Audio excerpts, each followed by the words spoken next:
Chapter 4. The first principle in the science of getting rich. Thought is the only power which can produce tangible riches from the formless substance. The stuff, from which all things are made, is a substance which thinks, and the thought of form in this substance produces the form. Original substance moves according to its thoughts. Every form and process you see in nature is the visible expression of a thought in original substance.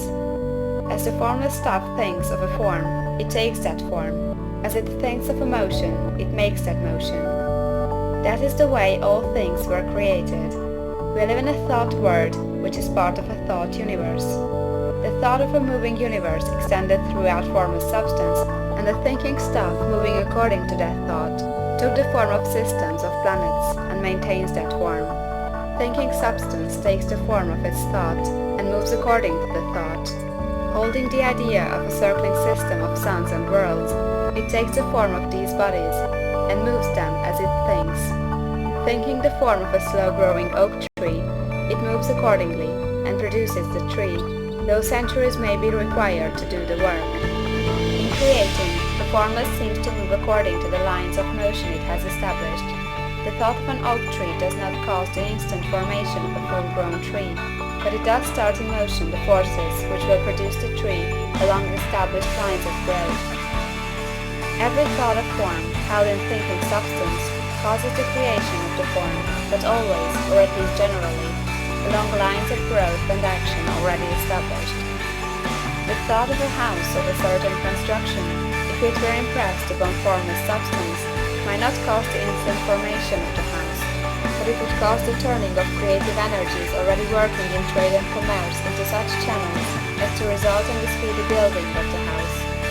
And if there were no existing channels through which the creative energy could work, then the house would be formed directly from primal substance, without waiting for the slow processes of the organic and inorganic world. No thought of form can be impressed upon original substance without causing the creation of the form. Man is a thinking center, and can originate thought.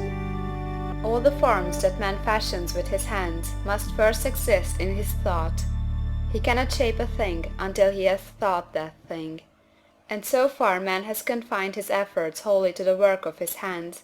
He has applied manual labor to the world of forms, seeking to change or modify those already existing. He has never thought of trying to cause the creation of new forms by impressing his thoughts upon formless substance.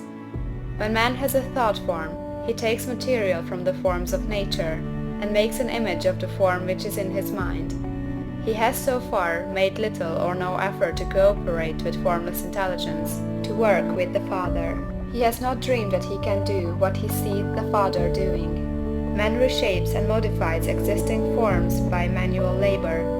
He has given no attention to the question whether he may not produce things from formless substance by communicating his thoughts to it. We propose to prove that he may do so, to prove that any man or woman may do so, and to show how. As our first step, we must lay down three fundamental propositions.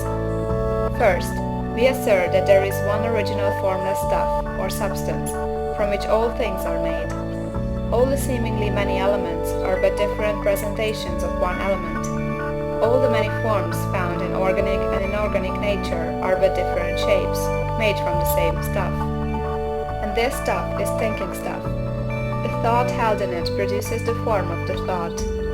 Thought, in thinking substance, produces shapes. Man is a thinking center, capable of original thought. If man can communicate his thought to original thinking substance, he can cause the creation or formation of the thing he thinks about. To summarize this, there is the thinking stuff from which all things are made, and which, in its original state, permeates, penetrates, and fills the interspaces of the universe. The thought in this substance produces the thing that is imaged by the thought. Man can form things in his thought, and by impressing his thought upon formless substance, can cause the thing he thinks about to be created. It may be asked if I can prove these statements, and without going into details, I answer that I can do so, both by logic and experience. Reasoning back from the phenomena of form and thought, I come to one original thinking substance, and reasoning forward from this thinking substance, I come to man's power to cause the formation of the thing he thinks about. And by experiment, I find the reasoning true, and this is my strongest proof. If one man who reads this book gets rich by doing what it tells him to do, that is evidence in support of my claim. But if every man who does what it tells him to do gets rich, that is positive proof until someone goes through the process and fails. The theory is true until the process fails, and this process will not fail, for every man who does exactly what this book tells him to do will get rich. I have said that man gets rich by doing things in a certain way, and in order to do so, man must become able to think in a certain way. A man's way of doing things is the direct result of the way he thinks about things. To do things in a way you want to do them, you will have to acquire the ability to think the way you want to think. This is the first step toward getting rich. To think what you want to think is to think truth, regardless of appearances. Every man has the natural and inherent power to think what he wants to think, but it requires far more effort to do so than it does to think the thoughts which are suggested by appearances. To think according to appearance is easy. To think truth, regardless of appearances, is laborious, and requires the expenditure of more power than any other work man is called upon to perform. There is no labor from which most people shrink as they do from that of sustained and consecutive thought. It is the hardest work in the world. This is especially true when truth is contrary to appearances. Every appearance in the visible world tends to produce a corresponding form in the mind, which observes it, and this can only be prevented by holding the thought of the truth. To look upon the appearance of disease will produce the form of disease in your own mind, and ultimately in your body, unless you hold the thought of the truth, which is that there is no disease, it is only an appearance, and your reality is health. To look upon the appearances of poverty will produce corresponding forms in your own mind, unless you hold to the truth that there is no poverty, there is only abundance.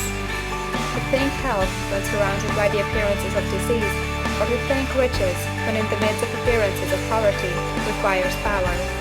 But he who acquires this power becomes a mastermind. He can conquer fate. He can have what he wants. This power can only be acquired by getting hold of the basic fact which is behind all appearances, and that fact is that there is one thinking substance from which and by which all things are made. Then we must grasp the truth that every thought held in this substance becomes a form, and that man can so impress his thoughts upon it as to cause them to take form and become visible things. When we realize this, we lose all doubt and fear, for we know that we can create we want to create, we can get what we want to have, and can become what we want to be. As a first step toward getting rich, you must believe the three fundamental statements given previously in this chapter, and in order to emphasize them, I repeat them here. There is a thinking stuff from which all things are made, and which, in its original state, permeates, penetrates, and fills the interspaces of the universe. The thought, in this substance, produces the thing that is imaged by the thought.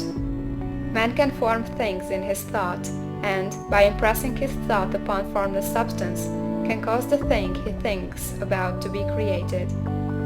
You must lay aside all other concepts of the universe than this monistic one, and you must dwell upon this until it is fixed in your mind, and has become your habitual thought. Read these creed statements over and over again, fix every word upon your memory, and meditate upon them until you firmly believe what they say. If a doubt comes to you, cast it aside as a sin. Do not listen to arguments against this idea.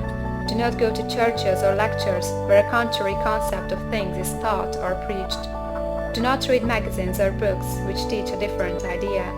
If you get mixed up in your faith, all your efforts will be in vain. Do not ask why these things are true, nor speculate as to how they can be true. Simply take them on trust. The science of getting rich begins with the absolute acceptance of this faith. End of chapter 4.